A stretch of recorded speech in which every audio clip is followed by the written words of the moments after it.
Of the many programs that I've had a chance to do, this is by far the most popular and also the most controversial, since it exposes weaknesses in some of our most popular books and films. We'll examine what those weaknesses tell us about ourselves. Most of the clips that you're about to see come from the Fortunoff Video Archive for Holocaust Testimonies at Yale. My great fortune was working with the scholars there, including the late Lawrence Langer, whom you see here at upper left, the late Jeffrey Hartman, Joanne Rudolph, who was the first head archivist there at Yale. And you heard that the first film I did was Witness Voices from the Holocaust. That was in 1999, based on testimonies from the Yale archive. I had no background at that time in Holocaust studies. And the people at Yale said, no, that's good. That's good. You don't have any prejudices coming into this. We'll help you with it. Don't try to be a filmmaker, they told me. Don't get in the way. Just allow the witnesses to tell their own stories. You don't need special effects. You don't need fancy music. Just allow them to tell their stories in their own words. And sometimes, as you will see in a little while, silences carry the story as effectively as the words themselves. These same scholars at Yale were also understandably critical of films and books that do attempt to appropriate the Holocaust for artistic purposes, for example, as background for romantic novels, sentimental movies, message-laden paintings, and other such endeavors. So the question arises, do artists, filmmakers, authors, and others have a responsibility to the reality and details of history, or are they only responsible to their own creative muses, right? And what is gained and what is lost when the Holocaust is used for some alternative purpose? So let's start with an obvious example. Here is a 2-minute clip. This is the conclusion of Schindler's List.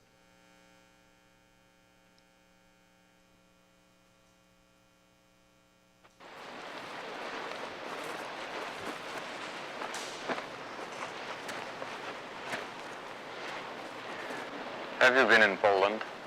I just came from Poland. Are there any Jews left?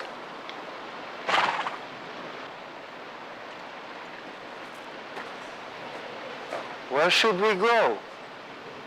Don't go east, that's for sure. They hate you there. I wouldn't go west either if I were you.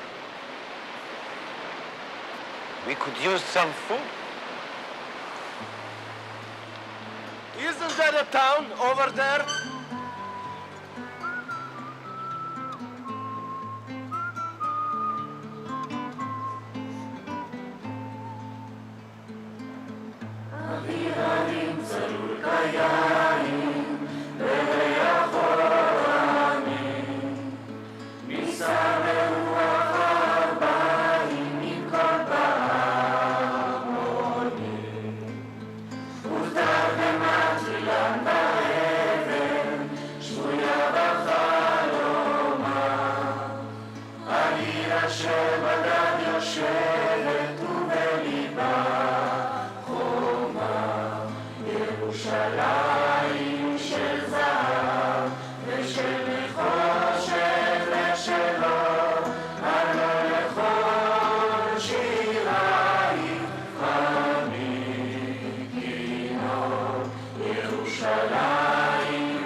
Okay, the color photo that you see at bottom is a still from the movie by Mr. Spielberg's reenactment of that scene of liberation. The black and white photo above left is an actual image of the liberation of Auschwitz on January 27th, 1945.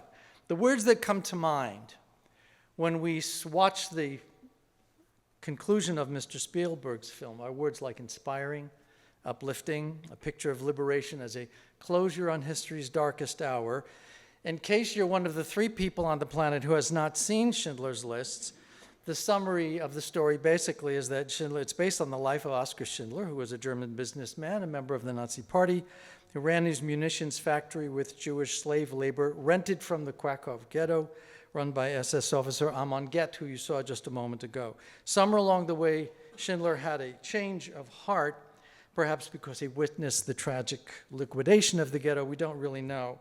But he then began, instead of just using Jews as labor, tried to save them with medications and food, even bribing Amon Get to allow additional prisoners to work in his factories. He went broke purchasing these additional workers, and because technically he was cooperating with the Nazis, Schindler ran the risk of being executed by the Allies as a collaborator. Schindler and his wife, Emily, escaped arrest, and nearly 50 years later, as you saw, they were declared righteous among the generations by Yad Vashem. Schindler's List is a superb movie. It's arguably the most important Holocaust-related film ever produced, and Spielberg is a remarkable storyteller. Thank God there is a Steven Spielberg who could galvanize the Hollywood community and capture so many testimonies before it was too late. As a storyteller, he felt compelled to take creative license with history, to give the film an ending that moviegoers could live with. For example, the scene we just saw, Mr. Spielberg flew 168 survivors to the location where that final scene was filmed, and it is indeed a very moving ending to Schindler's List. However, on the actual day of liberation, black and white did not turn to glorious color. Survivors did not link arms and walk over the hillside toward Palestine singing Hebrew folk songs. Nicely scrubbed, nicely dressed, cleanly shaved. That never happened. That's not history. That's Hollywood. It's an invented version of the past. And because Schindler's List is such a good film, it's an example of how, for the vast worldwide public, history is taught and learned not through scholarship, but through popular culture, often through films and books that lean toward messages of compassion and redemption and human dignity, or else uplifting accounts of resistance and the will to survive. Now, when I say these things before Jewish community groups or Holocaust centers, inevitably people will tell me I'm wrong to criticize Schindler's List. Why is that? Well, because, they argue, anything that helps to keep the memory of the Holocaust alive is a good work, and I try not to disagree with them. But I do ask the following question. I say, what exactly is it that a film such as Schindler's List asks us to remember? And what might the consequences be if what we are asked to remember is inaccurate or incomplete? Now, I had an opportunity 7 years ago to work with Rena Finder, who you see here at bottom right, on the right side of the screen. Rena passed away last year. She was one of the youngest of Schindler's Jewish workers. And before her passing, we had a chance to work together, telling her story for Scholastic Books. I was able to provide her with a copy of that book before she passed away. And this is what the book looks like. Rena had nothing but the highest praise for Oskar Schindler and for Steven Spielberg and for his film. While preparing the story for Scholastic, Rena and I discussed many topics, including the effects of media on memory. Now, what we're going to talk about here this evening, you could do a PhD thesis on Hollywood and the Holocaust. We're only going to be able to touch on 2 or 3 ideas, and then we'll open that up for discussion. Rena told me that the first time she saw the finished film of Schindler's List was at the premiere in Hollywood, and by the end, she said, I was right back there. The staff of the movie house had to tap me on the shoulder because I was hypnotized watching this film. I was right back there watching this film, and I was the last one to leave the theater. Then she said something that I'll never forget. She said, by the fifth or sixth time I saw the new movie, I knew exactly what was going to happen next, and after that, and the scene after that. And I knew what to anticipate in the way the film had been scripted. And the two things, the film and the reality, became confused in my mind. And now, she said, when I watch Schindler's List, I can no longer recall the real-life Oskar Schindler or the real-life SS officer Amon Get. In my mind, I see the actors from the film, Liam Neeson and Ralph Fiennes. So Rima admitted that her recall of history had been distorted by film, by media.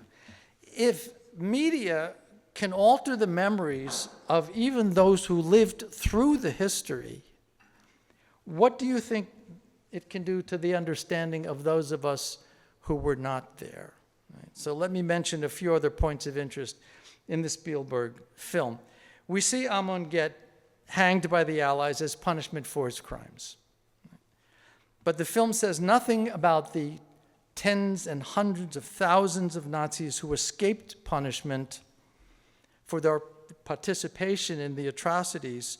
The implied message being, if this is the only thing you know about the Holocaust, that the evil Nazis have been defeated by the good Allies, justice has been served, and any darkness created by the Holocaust is now safely behind us. And if you believe that, I've got a bridge I'd like to sell you.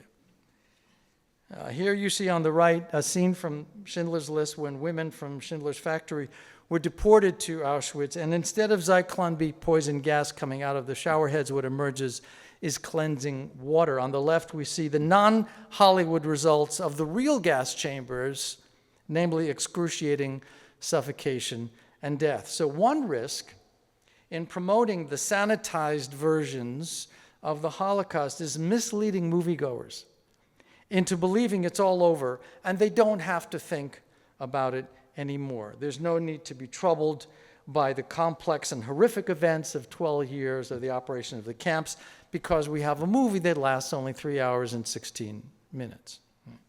Without the Hollywood version of the Holocaust, we're left with a terrifying reality, and that's just too hard to bear.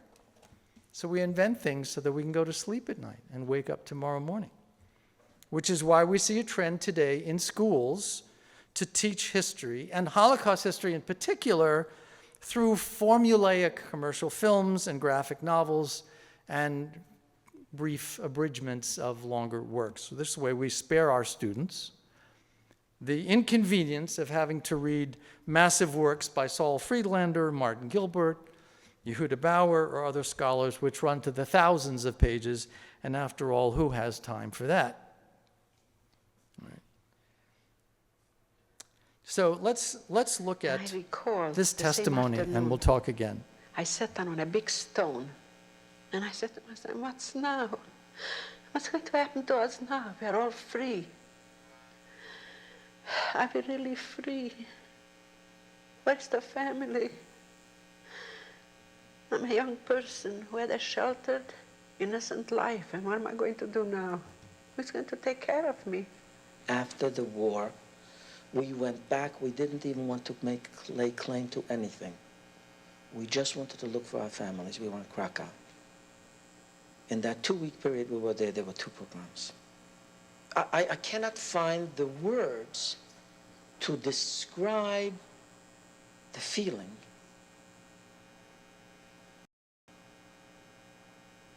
The incredulousness. It's impossible to elucidate. Here I'm coming back from what I call hell, and I remember saying to myself, you know, when we get back to Poland, they're going to feel sorry for us. They'll open the doors for us. And we arrive in Krakow, and we're waiting in one of those holding areas for the DPs, and they're attacking with guns, knives. It was terrible. The Russians were protecting us.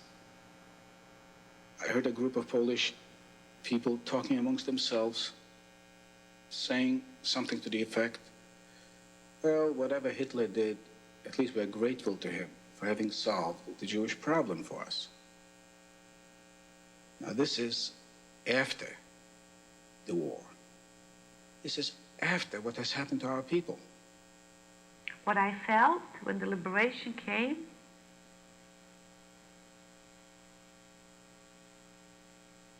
that I'm alone in the whole world. I escaped from the transport. I ran away 2 weeks before, 2.5 weeks before the liberation. I ran away in Czechoslovakia.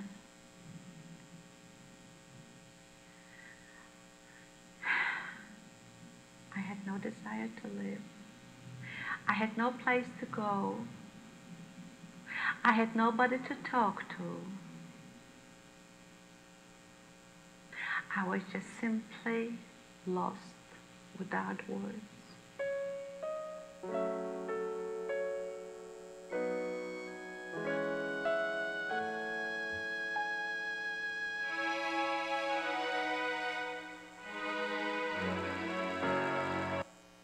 All right, now these are scenes of liberation that would never have made it into Schindler's List.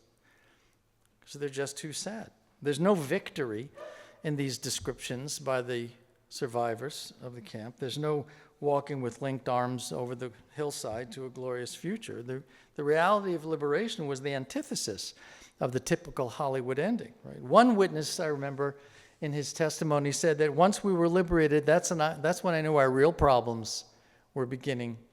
Right? Because now there would be no escaping the living memory of what they had gone through those months and years in the camps. So I've screened 500, 600 hours of survivor testimony at the Fortune or Five. I did not find one instance, not one instance of a survivor describing himself or herself as a hero.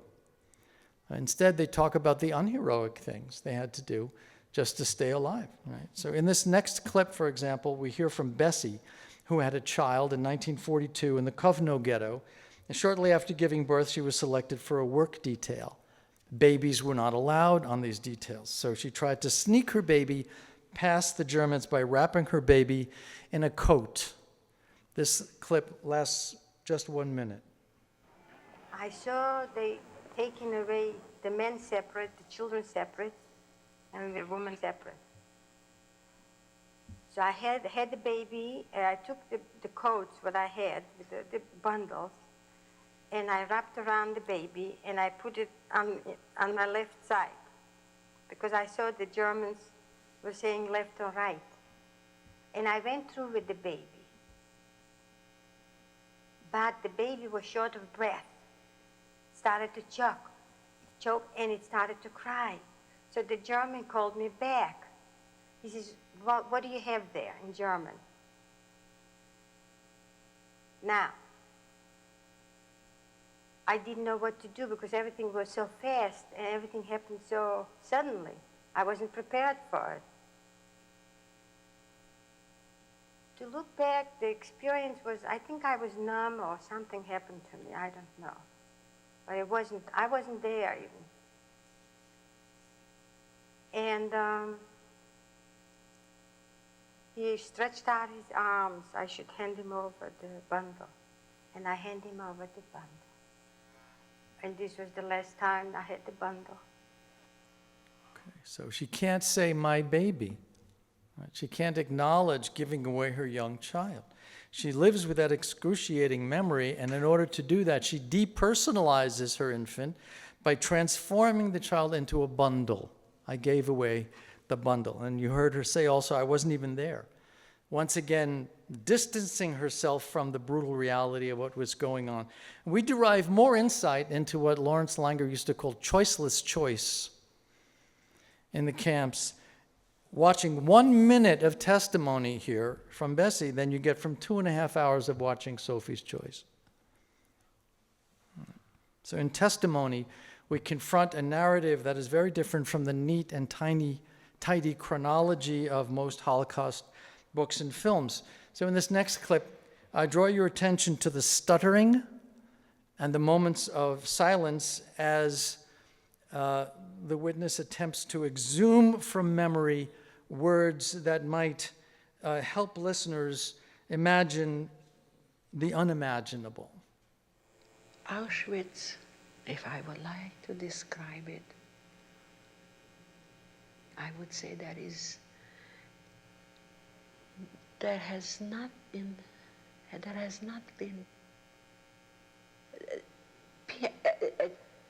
people did not invent an expression what Auschwitz was.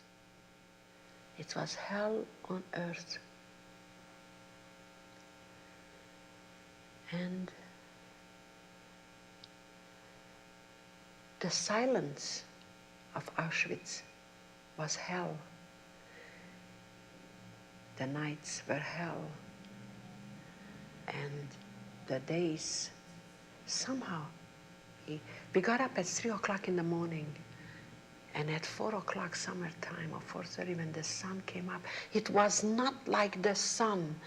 I swear to you, it was not bright. It was always red to me.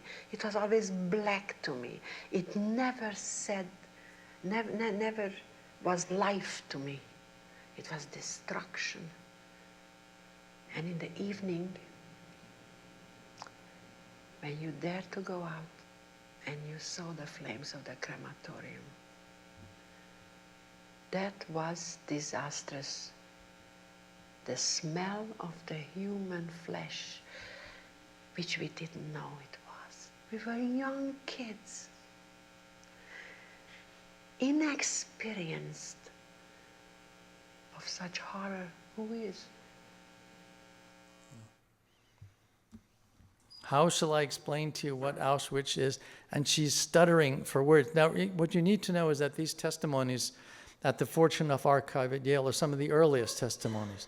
You're hearing people who were interviewed back in the late 70s and early 80s, and some of them were still in their 40s and had not told their stories before. So in recent years, survivors who have the courage to speak about their experiences, having told those experiences many times, they knew what words they were going to use. They knew the phrases they were going to use. They knew the sequence of events they were going to report. They knew the kind of response they were looking for from the audience. These early testimonies, they didn't know what to say. They didn't know what words to use. So when you hear Edith stuttering, it's because she doesn't have the words to explain what she's been through. She hasn't told this many, many times.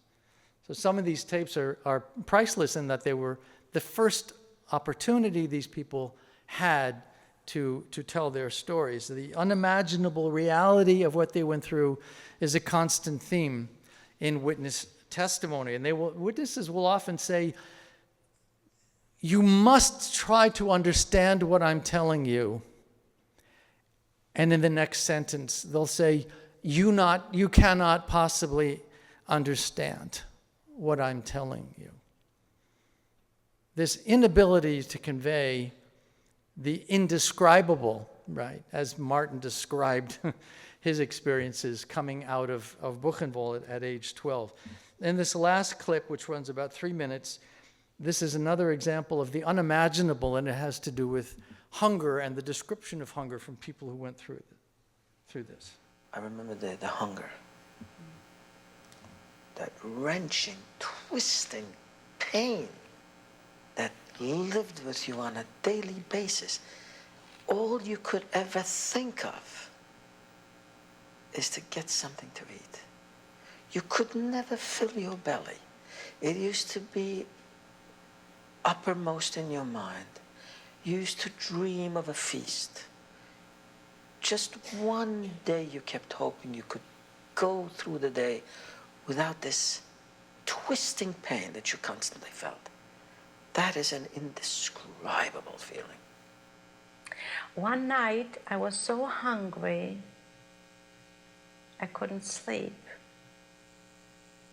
It was a very bad night. They were bringing in people for destruction from two particular parts of the country, from Belgium into Soviets.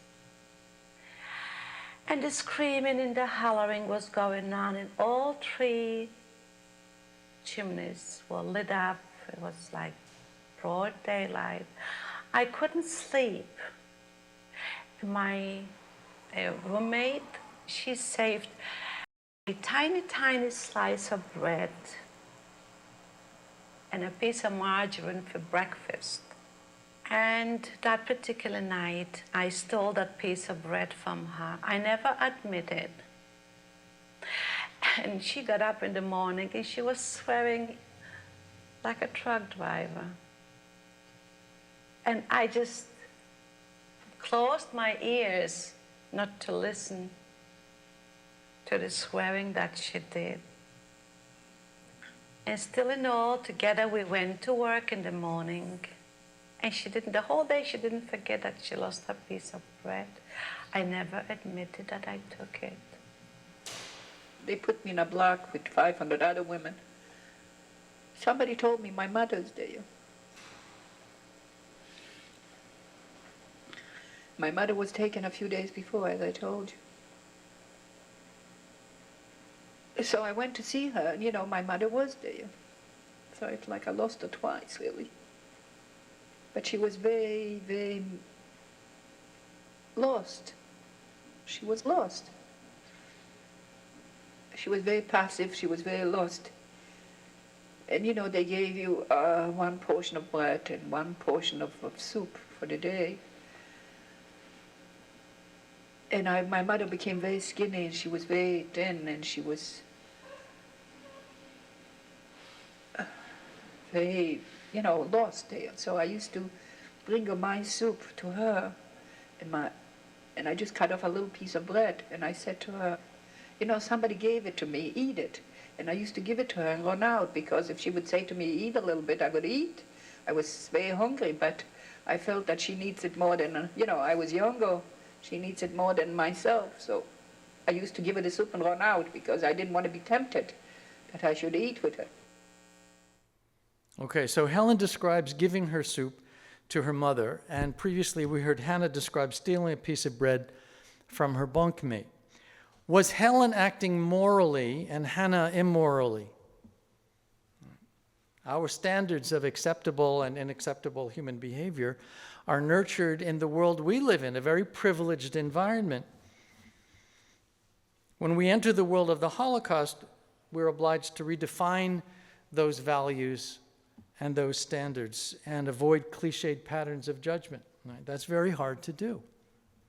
In fact, it's so hard that it's impossible to understand what victims of the Holocaust were forced to go through. So we impose a redemptive, heroic image on the survivors that they themselves tell us they do not deserve. A few years ago, to give you an example, a friend of mine on Long Island who has passed away, they've all passed away, he was an Auschwitz survivor. He put me in touch with a group wanting to do a documentary about Long Island Holocaust survivors. So I said, okay, I took their phone call and I said, send me some paperwork, what it is that you want to do.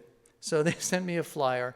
The flyer said, by having survived the Holocaust, these people remind us of everything that is noble in the human spirit.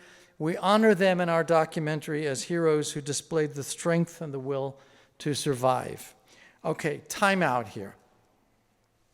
The 6 million who died, they didn't have the will to survive?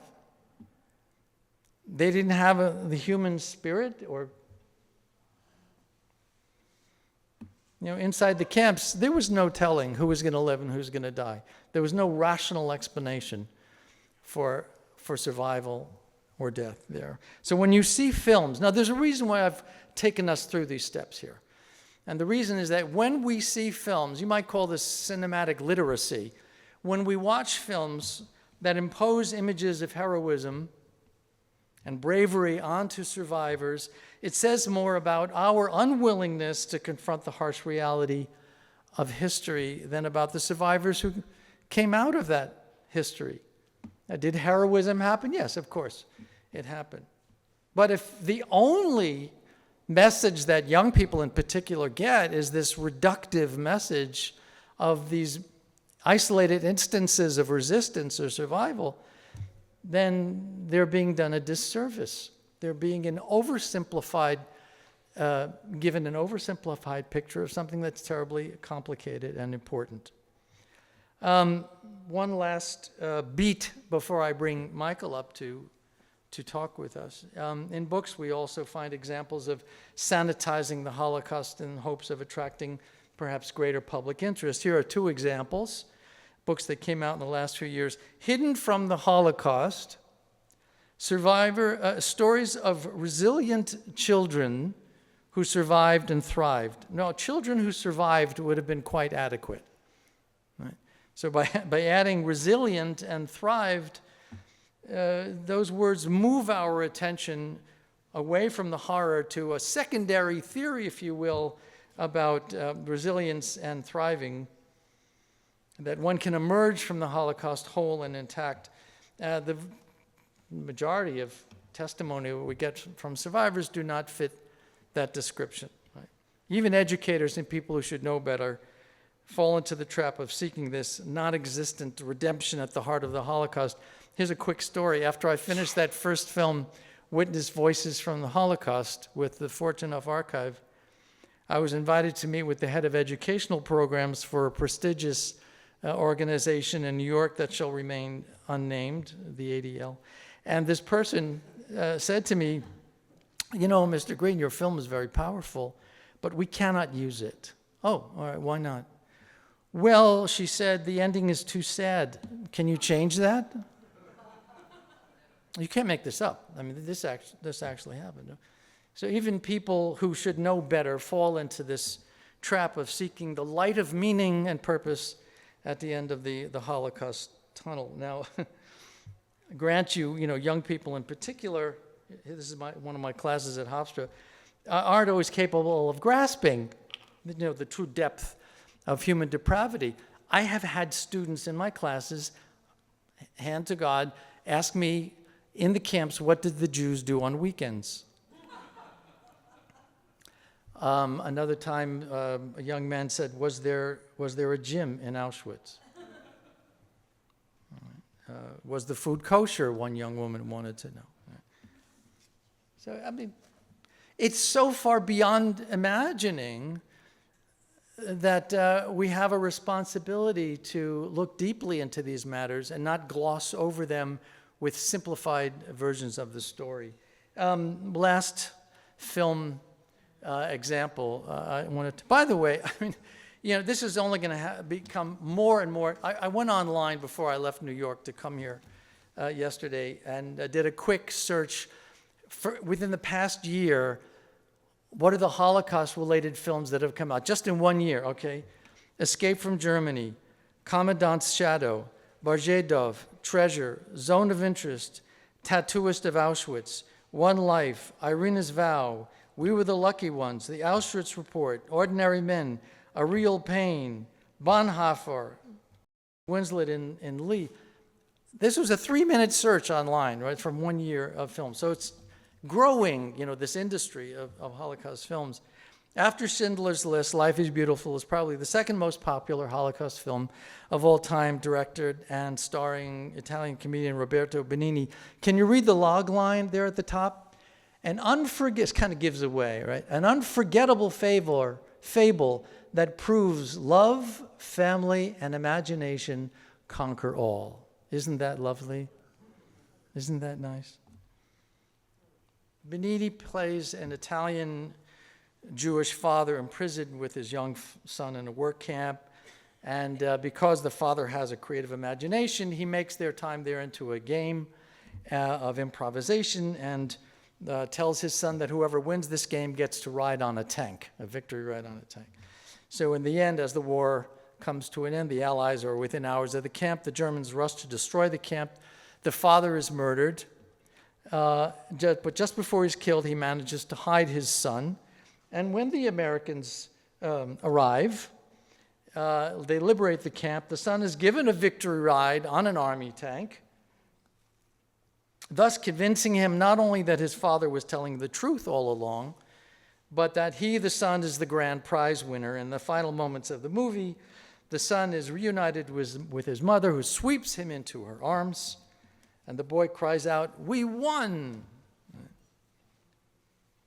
So Life is Beautiful was awarded every imaginable film prize, culminating in an Academy Award in 1988 for Best Picture, and went on to become the most successful foreign film in American film history.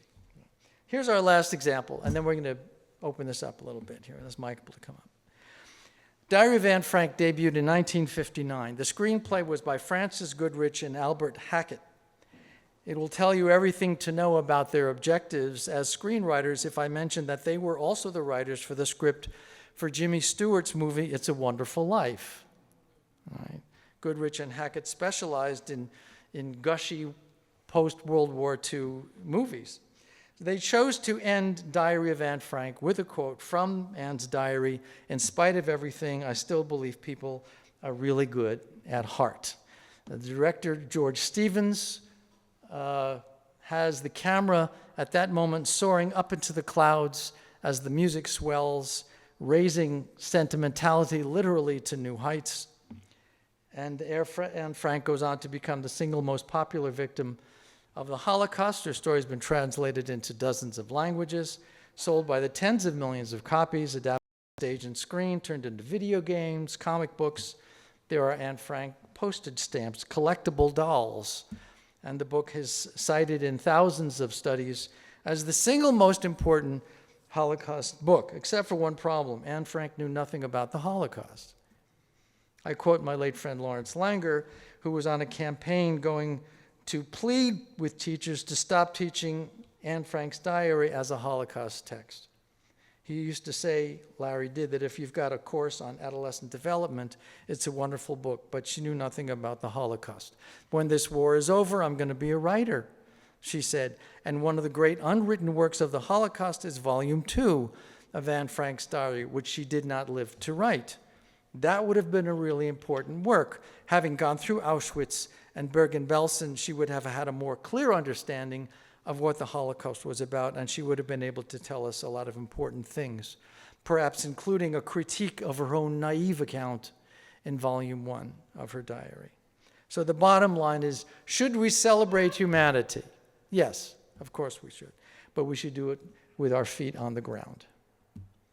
So now I would like to invite Michael Berenbaum to join me. Michael is the world's leading expert on Holocaust films, having consulted on more of them than can be mentioned in less than an hour. He's the author of more books than can be mentioned in less than an hour. He served as deputy director of the President's Commission on the Holocaust, played a leading role in the creation of the U.S. Holocaust Memorial Museum and its permanent exhibits. In the 1990s, he served as president and CEO of the Survivors of the Shoah Visual History Foundation, and currently is director of the Siggy Ziering Institute. He also happens to be a hell of a nice guy.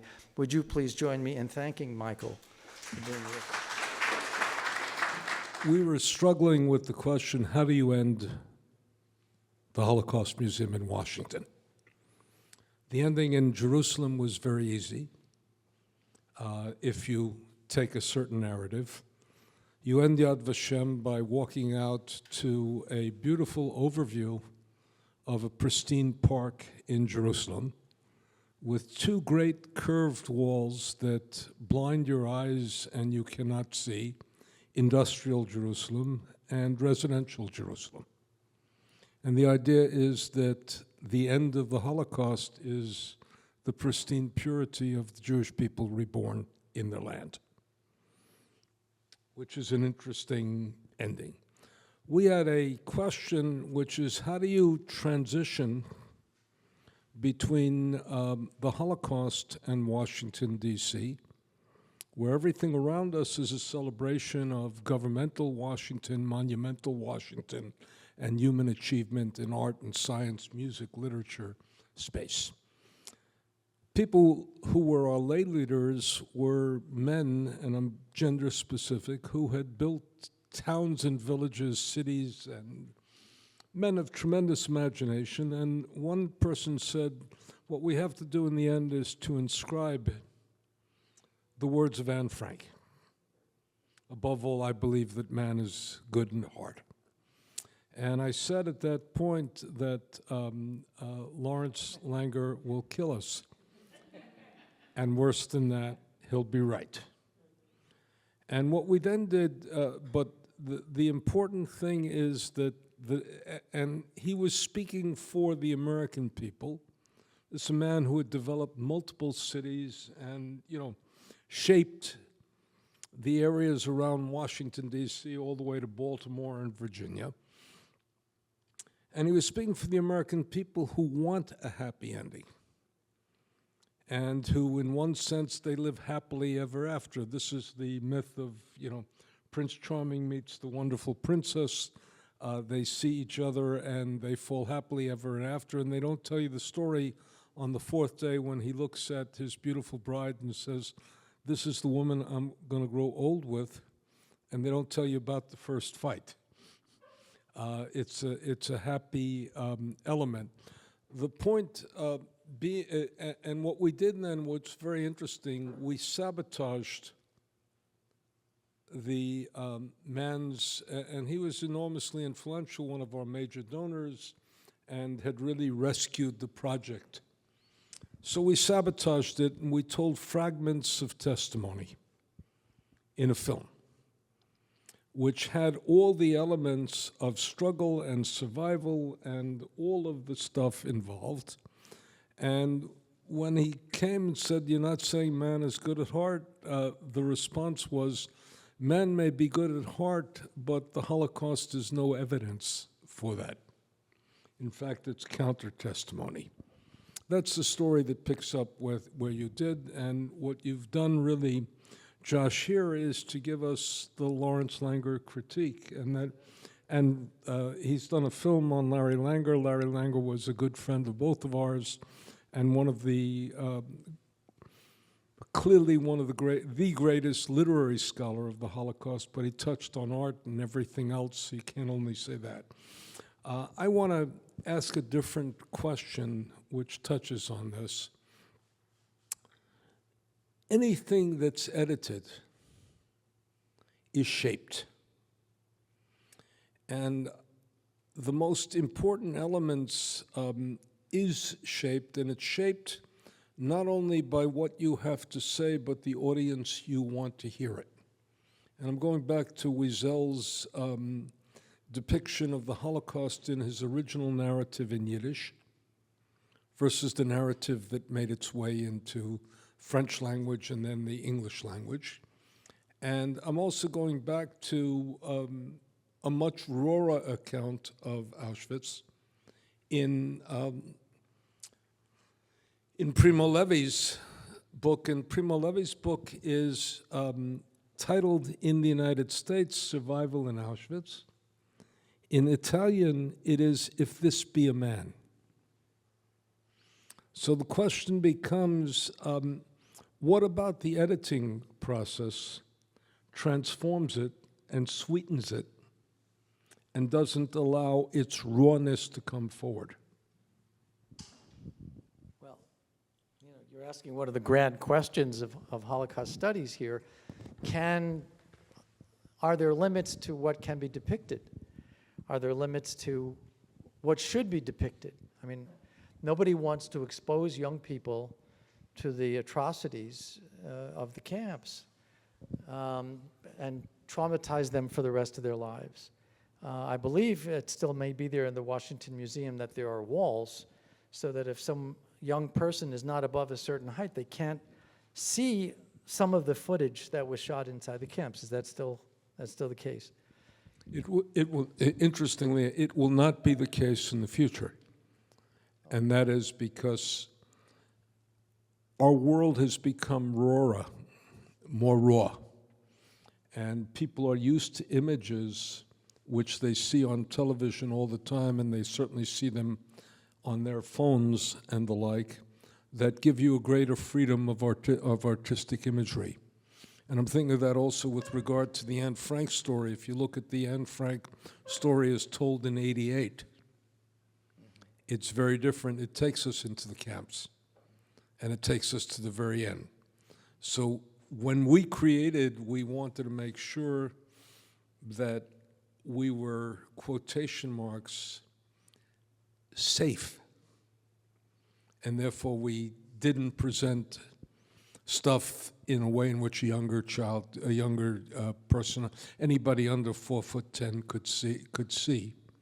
We don't have to do that now. That's tragic. It says something about our world. It does. I mean, you're the person to answer a question like this.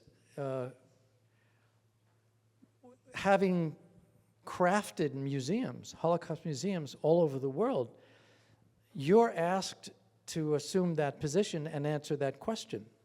You're the one people turn to know how far is too far, how far is not far enough, and what should our curatorial position be. I mean, when you go to the Washington Museum, how many of you have been to the Washington Museum, may I see?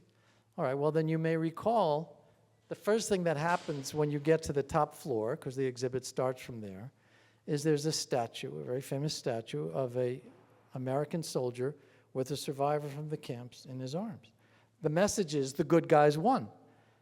The message is the Allies won the war. When you go to Yad Vashem, that's not the message. The message is this is what happened to us when we did not have a home, when we did not have our own army, when we did not have our own nation, and never again. So there's a reason for that as well. I mean, having been the head of the Shoah Foundation, I'm sure people asked you at some point, why don't we just put all of the testimonies together in one big archive? Right? And the reason is each archive has its own particular editorial purpose. And there's value in those varying perspectives. But let me throw the ball back into your court. Do you have certain rules or principles that you go by when you're asked to design a museum? Well, I have two that can be easily articulated. The first is we have to show dehumanization without re-dehumanizing. How you do that, that's where you come to the curatorial judgment. I had this conversation with a ultra-Orthodox, a Haredi rabbi, and he objected to some of the depiction of women in there, including the fact that the women were, they were not wearing modest clothes by his standards. And I said, if your boys are thinking of this in a sexualized context, you have a larger problem. You have a larger problem, and that's not the issue. But how do you present dehumanization without dehumanizing? And, in that sense, I always remember Potter Stewart's line, I can't define pornography, but I know it when I see it. The second principle I have is that the place from which you remember the event shapes how you remember it.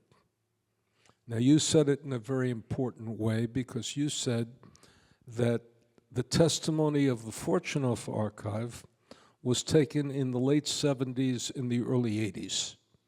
By the way, understand that technology at that moment developed, it was when we were dealing with the conflict between Beta and VHS. Now, I bet you the younger people in this room do not know what that is. That's ancient, that's like going back to the printing press. But it meant that all of a sudden you could video these people inexpensively and the like, but these were also younger people who had never told their story before. Now sometimes, and I knew Helen Kay very well. She was my late former mother-in-law's best friend. And she did something which is very interesting. Number one, she spoke about how she fed her mother, but she got out because she understood that she would be tempted to steal her mother's food. And remember, even Wiesel says, when my father died, all of a sudden, if I could have touched my inner soul, it would have said, free at last, free at last. She did something very interesting, two things in her testimony that are very interesting. She, number one, spoke about the death of her brother on the train to Auschwitz, her baby brother. If you think of the ages of her parents, it wasn't her baby brother, it was her son. But she couldn't, same thing as the bundle, right? She couldn't re-describe it, so she pushed it away a little bit. She also, in terms of she married the richest man in the ghetto. She was a beautiful woman, beautiful to the end of her days. She married the richest man in the ghetto. Who is the richest man in the ghetto? The baker. Why the baker? He had the greatest treasure of all, food. If there was any flour, he had it. And after the war, she was 18. She fell in love with she didn't know that her husband was alive. She fell in love with a French doctor and then had to make the decision, do I inquire whether my husband is alive? Do I find out? Do I go through a divorce? What do I do? Because she had married for survival. And that's the part of her testimony that she did not allow public access to, because she didn't want her kids to believe for a moment that she didn't love their father. So even then, they're what? They're telling but not telling, revealing but not revealing. I want to ask you the question, though. Everybody uses terminology that shakes us. We use terminology inconceivable, unimaginable, impossible. But it was conceivable, imaginable, and possible because what? The perpetrators conceived of it, imagined it, and did it. Why are we saving ourselves that as well? We don't want to believe that we are a part of that same species that's capable of such things. Of all of the testimonies, Michael, that I've screened at Fortune, the one that has stuck with me deepest is not a Jew. It was a Hitler Youth who very candidly spoke about what it was like when he was 13, 14 years old, born in Berlin, grew up, and when Germany went to war, he said, I felt so proud. I had a uniform. We were going to war. I was going to be a hero. And I'm watching this, and I'm saying to myself, you know, if I had been a 14-year-old in Berlin at that time, would I have been made of some finer intellectual intuition that would have said, you know, now hold off, I can't do this, there's something wrong about this, I'm going to refuse to get involved? I don't think so. I think I would have been as susceptible as he had been, and that troubles me. That keeps me up at night. That we may be capable of things that on a normal day like today, we find absurd. The idea of that's ridiculous. I would never do something like that.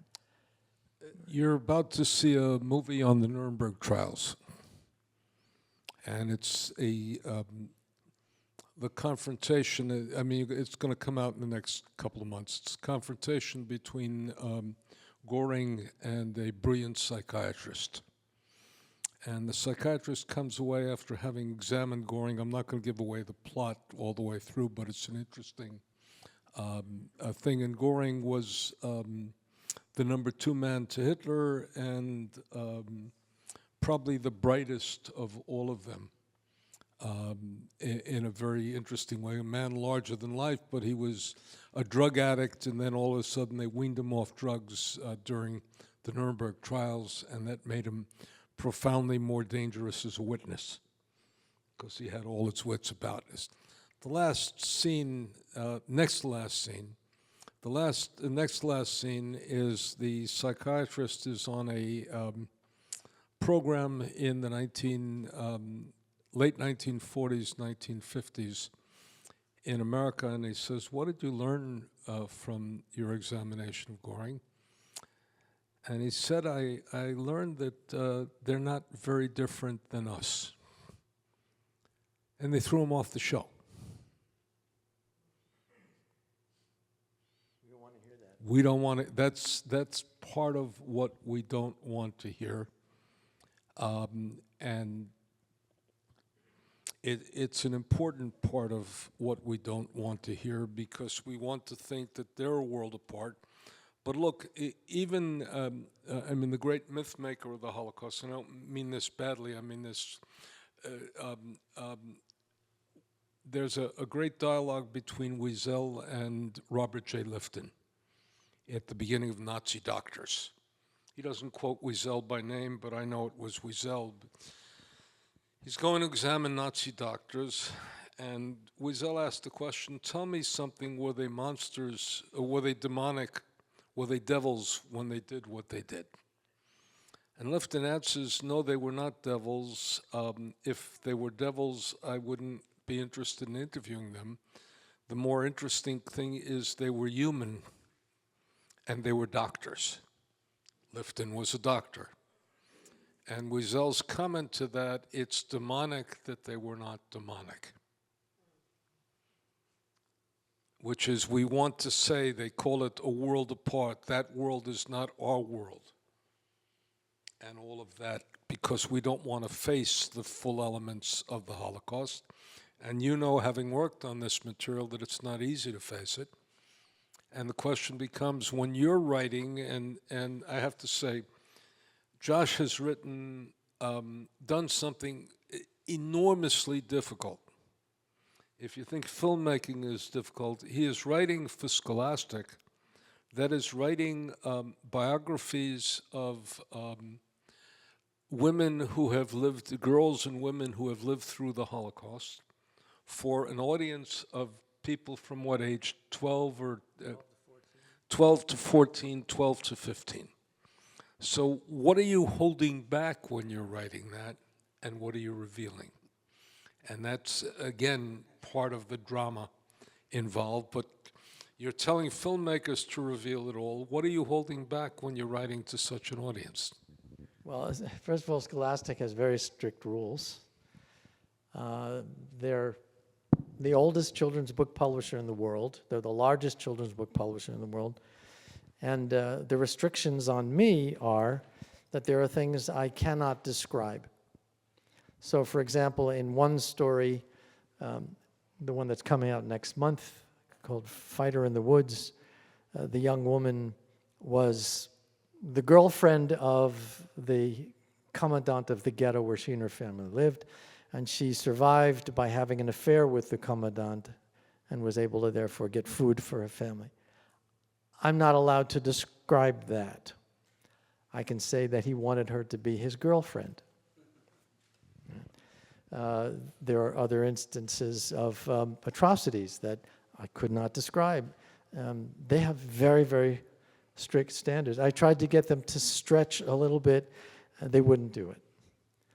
And maybe that's a good thing, because my own experience, Michael, as I'm sure it's yours, is that when you work with young people, they haven't a clue. They've got the attention span of mosquitoes. They have the depth of understanding of houseflies, and they cannot grasp. And in order to get this across to them, I want to show the horror. I want to show them what the reality of what we're dealing with. And there's footage that could do that, and yet at the same time, I hold back because the psychic consequences of exposure to atrocity in a young person can be lifelong. So what do? I don't know what to do. I don't know the answer. But maybe we can open this up to the audience. Let me also say one, let me go back and comment on Schindler's List for a moment. One of the intriguing things about Schindler's List is Spielberg gave you 4 endings, and none of them were good. The weakest part of the film, qua film, are the multiple endings. First ending was Schindler's final speech, right? In which he gets the ring. Whoever saves one life saves them all. The second is the scene walking over the hill in Jerusalem. By the way, the song is a 1967 song from the Six-Day War, Jerusalem of Gold, which is certainly not something that they would have heard, sung, imagined, conceivable, etc. The third was the scene that you showed about the Russian soldier on the horse. Where do we go and whither do we do? And the fourth, which was actually there are 5 endings now. The fourth was when the actual survivors and the people who played them put the stone on Schindler's grave. And the fifth was the final comment, which is that there are 5,000 Jews in Poland and there are 12,000 survivors of Schindler's List. And part of that you have to understand is he didn't want to end the film. And you know, as a filmmaker and as a book writer, the creative process is like raising a child, which is you never finish, you just open the door and let them go out into the world, right? Every time you read your own book, you could rewrite it three more times, and you got to let it go out into the world. Those of you who have children understand that the moment the kid leaves the house, you don't end your parenting, but they're on their own, and it's over. That's why many of us cry when we drop our kids off at college. It's a very powerful moment. We've finished child rearing, as it were, one task in life. So I think you have to understand, but the search for the happy ending sentimentality is so deeply American. And now with Lawrence Langer no longer with us, and we have to say one more thing about Larry, whom we both treasured, the man was creative into his 11th decade of life. I wish nothing more for you. I wish nothing more for me. We have Mary as an inspiration. I mean, he was creative and productive to his 11th decade in life. He was lucky he was born in 1929. Therefore, he had 1 year for another decade. But part of his great contribution was pushing us to go as far as we can and not to resort to the cliches. And now that he's gone, that's your task. We all do what we can. And that's your task, and we look for your critique. Let's take questions. Thank you very much. Yes.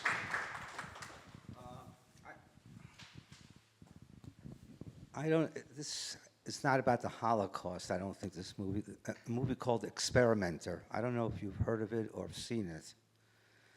It's based upon the Milgram experiment. Yeah. And have you heard of it? Have you seen this movie? And can you say something?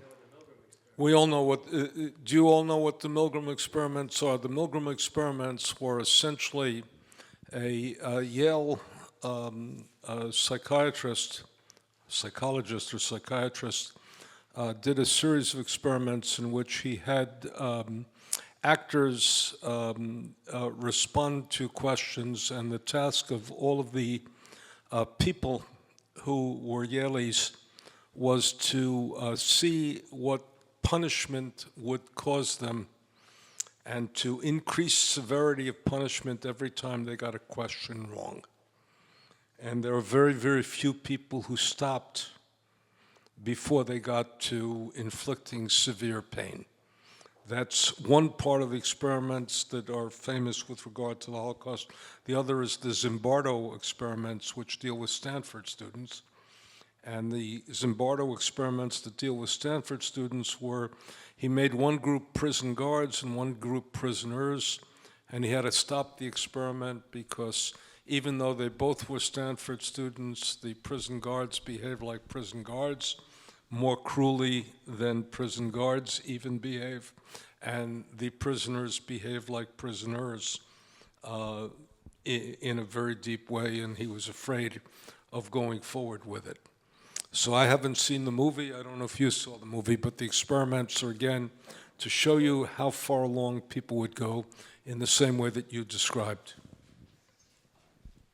I mean, if anything, it tells us our humanness is fragile. It has to be cultivated. And especially at this moment, when character is in such short supply, perhaps these lessons are more important than ever. That we are called upon, especially as role models for younger people, to give an example of what it means to be menschlich. Right? My own parents are survivors, and their testimonies are in the Holocaust Museum. And it was interesting. I shared it with my kids and grandkids, and there were inconsistencies about the pain, the very painful things. And I'm wondering if that can be weaponized by Holocaust deniers who sit there and say, well, it's inconsistent. I mean, the fact that my own children and grandchildren said, well, at one time my mother said this within the testimony, and another time something else, and that's the pain. And what danger is there in that denial? Because I think the purpose of a lot of this filmmaking and awareness is never again. I'll give you a language thing that I deal with all the time. I never allow the use of the word perish. It's too clean. Died, murdered, killed is more acceptable. The other thing that I don't allow, and I read, people who are writing on Holocaust, and I read, museum texts and all that, I don't allow people to say, what is the distinction between German and Nazi? Anything done by the state is German. So there is German occupation, German army, German government, etc. And anything done by the party or its ideology can be called Nazi. And therefore, you will see in anything that I've had my hands on, it will be a Nazi death camp in German-occupied Poland. Because you can't say in Poland, because that's really unfair to the Poles. Not that I want to be fair to the Poles, but that's unfair to the Poles. But it is a Nazi death camp in German-occupied Poland. But we use the word perished or lost. Right? Lost where, Wicked is now playing. You have The Wizard of Oz. Kids are lost in a whole range of things. You can't use that. You got to use language that goes there and goes as far as you can. Murdered is a more accurate term. If you don't know whether they were murdered or they died because of circumstances, you can fudge, but again, perish is a different story. So you got to be careful. And the other part of it is that our stories change by both who we tell them to and where we are in life. Let me tell you a wonderfully cute story. I had a wonderful high school girlfriend, and we dated, and we always joked that if we had met in college, we would have married. But we remained friends for our entire adult life. She knows my family, I know her family, and the like. She tells me a wonderful story. Her mother was a Holocaust survivor, and whenever the most awkward time for a boy when he's picking up a girl, now we barely have that, when picking up a girl is the time you have to spend with her parents. You think you're wearing two wrong shoes, you think your fly is open, you think you're wearing the wrong socks. It's an exhausting time. She said, you used to ask my mother to tell you her story, and I used to stay at the top of the stairs and wait and try to figure out how long I could have my mother speak before I ruined the evening for you. And you know, we dated 6 months longer than I wanted to because I wanted to hear the rest of my mother's story. So I said, thank God you told me that as a 45-year-old and not as an 18-year-old, because I may have never dated again. So when you tell things, shape how you tell things. And also, as you point out astutely, and this is one of the problems we have with Holocaust testimony today, is that survivors know far more about the Holocaust than they did when they first told the story. So I will hear very often, and you have heard many times, survivors say, when I went through Auschwitz, I saw Arbeit macht frei. All Hungarian survivors arrived in Birkenau. They didn't arrive in Auschwitz I. Seldom did they see, if they ever saw, the sign Arbeit macht frei. But their association with Auschwitz is Arbeit macht frei. Therefore, I must have seen Arbeit macht frei, and it's not like they're lying. It's like they're fusing memories. And I have the same problem that she had with Schindler's List. I worked on a movie called Conspiracy with Kevin Branagh and Stanley Tucci playing Heydrich and Eichmann. The Wannsee story, right? What? On the Wannsee conference. I can no longer write about Heydrich because I only see Kenneth Branagh. And I haven't written a word about Heydrich in anything I've touched since I saw the movie, because I don't trust my judgment, because I no longer see Heydrich. I only see Branagh. And I'm supposed to be a historian. I'm supposed to be able to get this right, but it has the impact on us. Even you struggle with how to represent the Holocaust accurately, even your parents, right? Could these filmmakers be trying to process the Holocaust themselves by making these films? I mean, they're not documentaries. Documentaries are documentaries. It's a novel in film form. How do they process what they've learned about the Holocaust themselves? I'll tell you a story. We had we were doing the Shoah Foundation, a documentary, and a fellow comes in and says, I want to do the film. And I ask a very naive question. I said, what do you know about the Holocaust? And he said, absolutely nothing. So I asked a second question, why does this qualify you to do a documentary? He said, because believe me, what I learn, I will be able to communicate to the audience. And I scratched my head and I said something to myself. This is the first time in life I've seen somebody thoroughly and completely and totally unqualified to do something who told me that that was his chief qualification for doing something. And I said, that took guts and honesty. We gave him the job, and he ended up with producing something called The Last Days, and many of you know it because Renee Firestone is in the movie, and Jacoby is in the movie, and the like.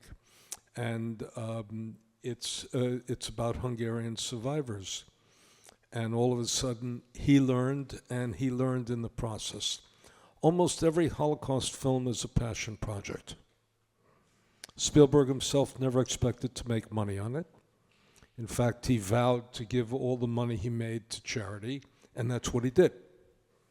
And he hasn't touched a penny of it for all these years. He gave it all to the Shoah Foundation, which is why we have Holocaust testimonies. He gave some of his own money in addition to that, but never touched.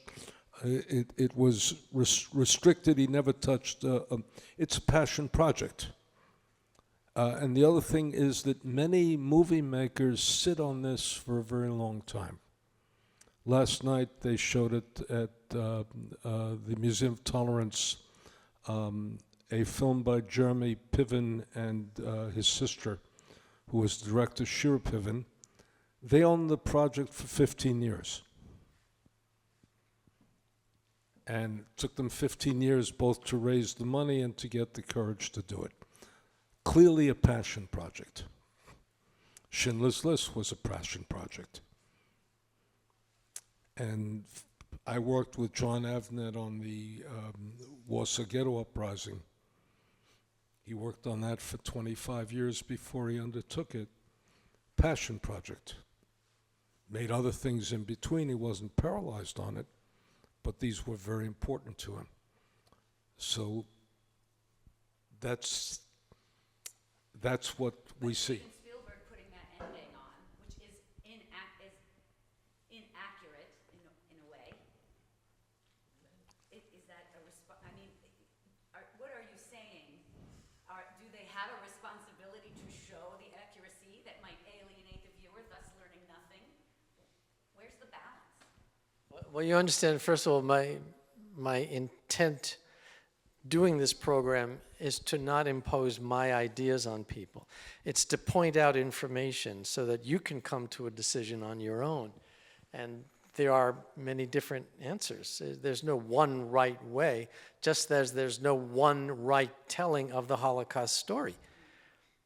There are many different versions of the Holocaust. They all deserve to be told. Some may be more historically accurate, but remember also that historic accuracy is not necessarily the criterion by which to remember the Holocaust. It's certainly an important barometer, but you can't ask a survivor, are you sure this was on a Tuesday that you saw so-and-so, because our records say he wasn't there on a Tuesday. There's historic memory and there's emotional, psychic memory, which also has value. Even, over my own objections to a film like Life is Beautiful, an argument can be raised that it tells us something about a father's feeling for his child under extreme conditions and so on. So you can look at this from many different angles. It's to say that I think there are limits beyond which the creative impulse can be harmful to an understanding of history. And look, our taste has changed over time. The docudrama The Holocaust had massive impact.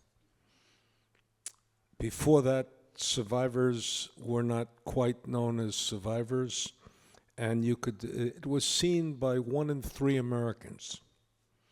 And the joke in Germany was that it had more impact than the original. You're speaking about the Meryl Streep series? The Meryl Streep series, The Weiss Family. Now, I think it would bomb today. I think it would bomb today because we've come to different expectations. And it would be regarded as sentimental claptrap. Which, by the way, is what Wiesel called it then, but nobody can deny its impact, its transformational impact in terms of the entire field and the entire knowledge. And whatever you want to say about it, it did unbelievable things for this field. I mean, the United States Holocaust Memorial Museum there was a conversation between, I'll tell you the story. Jimmy Carter was president. He had gotten into trouble with the Jewish community, and Stu Eisenstadt, who was then the highest-ranking observant Jew ever to serve in the White House, came to him and said, "We have an idea to create a memorial to the Holocaust that'll get you political points with the Jewish community." And Carter said, there was that series on TV. And it fit in with his human rights agenda, and that's how the President's Commission on the Holocaust was started. So, again, impact. The Holocaust Museum's now been seen by 50 to 60 million people. It's now 32 years old, and, you're talking about massive impact of a piece that would not work today. And nobody can, and by the way, the Diary of Anne Frank, as you know, had an earlier version by Meyer Levin, which was far more Jewish. and they wanted to, again, universalize it rather than Judaize it. And the man who did it, again, George Stevens, had been the man who took on his own dime color film footage of liberation. He had been there. He had been there during liberation. We use his color film footage of liberation because he had entered the camps, and the army would only fund black and white, and he felt it had to be done also in color. And he gave it to us. And and the like. And you have other things. I tell you, we did a film in 2007 with my late friend Danny Anker called Imaginary Witness, Hollywood and the Holocaust, which is not distributable because the rights have expired. But if you can find a copy, it's worth seeing. Charlie Chaplin's son, Sid Chaplin, gave us the rights to use Charlie Chaplin's The Great Dictator for $1. He said, my father never wanted to make money on this project. Charlie Chaplin financed it himself. He said, my father never wanted to make money on this project. I don't want to make money on this. If you're going to use it properly, here it is. I just want to maintain copyright. We paid $1 for it, and we're able to use multi-minutes in it. In fact, we have Spielberg describing Charlie Chaplin's great ballet in the when he's got the whole world in my hands. And again, these are passion projects, even undertaken in 1940 by Charlie Chaplin.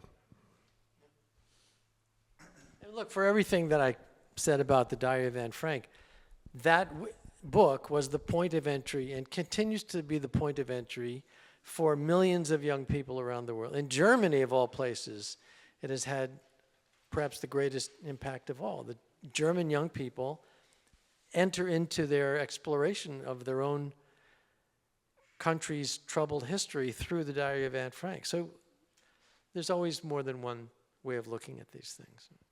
I'm just wondering whether when these testimonies were recorded, if there's some sort of vocabulary or vernacular that they got from one another, or they listened to other testimonies and remembered it the same way, or how it is that they're and it's kind of different from when you're talking about they have inconsistencies.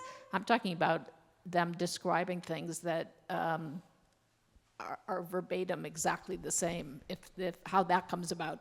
There's a certain respect in which some people, a long married couple, can finish each other's sentences. There's a new film out in which features the second generation talking about their parents, and it features Stephen and Rita Mead. Stephen and Rita Mead are a long married couple. They've been married 50-some-odd years, Vlatka's son and daughter-in-law. And what's fun about watching, it's not a fun film. What's fun about watching the film is the fact that they finish each other's sentence. And there's not a word missed between them, and you have the sense that if you had interviewed them separately, they would have said the same exact sentences. So patterns develop. When I interview, I sometimes try to do something that gets people out of the easy narrative that they're used to saying. By that, I use an example with kids that if you're out on a date, on a blind date, you don't know the person at the other end, they ask you, tell me your story, you have a rehearsed narrative. You're going to tell X, Y, and Z, you're not going to tell A, B, and C. I sometimes try to get them out of it by saying something like this: take me to your room as a child. Now, nobody's asked them that question in 70 or 80 years, and the only way you can take me to your room as a child, and even for those of us who are younger, the only way you can take me to your room as a child is to see your room in your imagination, because you haven't been there in a very long time. You're going to get size wrong, because you were little when you were there. Going to get certain details wrong, but you're going to get an ethos right, and gets you out of the rehearsed narrative into something a little bit more original. But you were asking them about something they know and they knew together, and they experienced together because they were, especially in that group of 999, they were together in a very deep way. We want to thank all of you. Thank you very much. Thank you to Josh.